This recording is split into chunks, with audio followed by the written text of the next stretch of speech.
এখন জলপাইয়ের সিজন, চারদিকে কিন্তু জলপাইয়ের ভরপুর সমারোহ। তো চলে আসলাম আপনাদের সাথে শেয়ার করার জন্য জলপাইয়ের টকঝাল মিষ্টি আচার।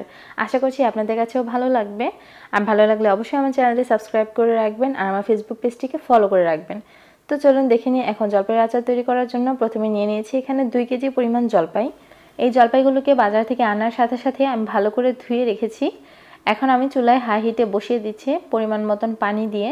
তো মোটামুটি একদম ডুবো পানি দিয়ে দিবেন। আপনারা চাইলে এই পর্যায়ে লবণ দিয়ে সিদ্ধ করতে পারেন, তবে আমি লবণ দিইনি। যখন আচারটা বানাবো তখন লবণ একবারে দিয়ে দিব। তো এই পর্যায়ে দেখুন 15 থেকে 20 মিনিটের মধ্যেই জলপাইগুলো ভালো করে সিদ্ধ হয়ে গিয়েছে। এখন এগুলোকে স্ট্রেনারে ছেঁকে নিয়েছি। তো ঠান্ডা হয়ে যাওয়ার পর আমরা ভালোভাবে চটকে নেব।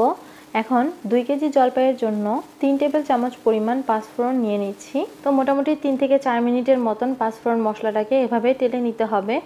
যখন এর থেকে অনেক সুন্দর একটা গ্রান বের হবে আর আপনারা বুঝতেই পারবেন যখন ভাজতে থাকবেন যে এটা মচমচ করছে, তখন এটাকে চুলা থেকে নামিয়ে একটি পাত্রে তুলে রাখবো। আর দিয়ে দিচ্ছি এখানে কিছু শুকনো মরিচ। এখন 2 থেকে 3 মিনিটের মতন এই শুকনো মরিচগুলোকেও ভালো করে মচমচে করে ভেজে নিতে হবে। তো আপনারা দেখতে পাচ্ছেন এটা কিন্তু মোটামুটি অনেকটাই পুরো হয়ে ভাজা হয়ে গিয়েছে। এখন এগুলোকে ঠান্ডা হওয়ার পর সুন্দর করে গুঁড়ো করে নিতে হবে। আপনারা চাইলে ব্লেন্ডারেও করতে পারেন বা শিলপাটায়ও করতে পারেন। এখন আচার বানানোর জন্য একটি কড়াইয়ে 1 কাপ পরিমাণ সরিষার তেল নিয়ে নিলাম আর দিয়ে দিচ্ছি এখানে 2 টেবিল চামচ পরিমাণ ছেঁচে রাখা রসুন। তো 2 টেবিল চামচ পরিমাণ রসুনই এখানে ইউজ করতে হবে। আর এই রসুনটা যখন তেলের মধ্যে এভাবে একটু ভেজে নেবেন হালকা, দেখবেন যে অনেক সুন্দর একটা ফ্লেভার চলে আসছে। আর এখানে দিয়ে দিব আমি তেজপাতা। তেজপাতার সাথে আপনারা চাইলে দারচিনি অ্যাড করতে পারেন, দারচিনিটা আমি একটু পরে অ্যাড করব। তো এভাবে ভাজা হয়ে গেলে এখন আমরা চটকে রাখা যে জলপাই সিদ্ধ আছে সেটাকে দিয়ে দিচ্ছি। তো এই জলপাই সিদ্ধ দেওয়ার সাথে সাথে আমি কিন্তু এখানে 3 টেবিল চামচ পরিমাণ লবণ দিয়ে দিয়েছিলাম, যেটা ভিডিওতে স্কিপ হয়ে গিয়েছে। আপনারা আপনাদের স্বাদ মতন লবণ দিয়ে দিবেন। এখন এই পর্যায়ে আমি দারচিনিও দিয়ে দিচ্ছি।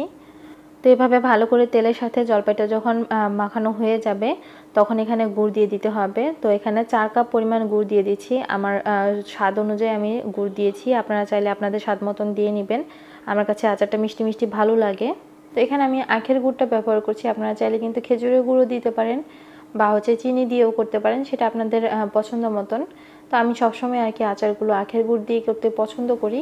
তো চিনি গুড় যাই দেন, এটা দেওয়ার পর দেখবেন যে পানি চলে এসেছে। আর এই পর্যায়ে চুলার আঁচ মিডিয়াম হাই হিটে নিয়ে অনবরত নেড়েচেড়ে 20 থেকে 25 মিনিটের মতন আমি ভালো করে নেড়েচেড়ে আচারটা বানিয়ে নিচ্ছি। তো নাড়াচাড়া বন্ধ করলে কিন্তু নিচে লেগে যাওয়ার সম্ভাবনা থাকবে। তো আপনারা দেখতেই পাচ্ছেন আচারটা কিন্তু আমার শেষ পর্যায়ে চলে এসেছে।